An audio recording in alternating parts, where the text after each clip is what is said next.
दुःखाचं खरं कारण अपेक्षा. समजा आपण एखाद्या दिवशी 200 रुपयांचा माठ आणि 250 रुपयांचा पुष्पगुच्छ घेऊन आलो आणि घरी आल्या आल्या माठ हातातून पडून फुटला तर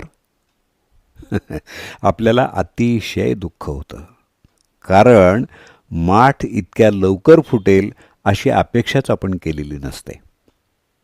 त्याउलट 250 रुपयांचा 250 रुपयांचा पुष्पगुच्छ संध्याकाळपर्यंत सुकला तरी आपल्याला वाईट वाटत नाही.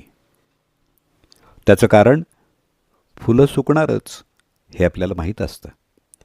माठ इतक्या लवकर फुटेल असं वाटलं नव्हतं आणि फुटला त्यामुळं आपल्याला दुःख झालं.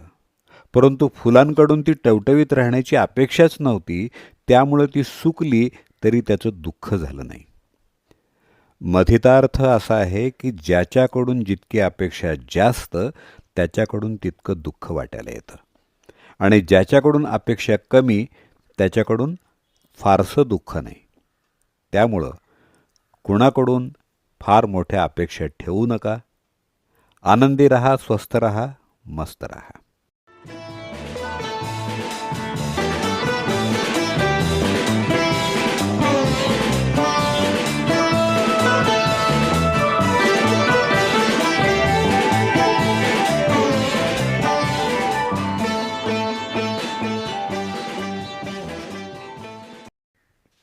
लेखक अनामिक. वाचन दत्ता सरदेशमुख.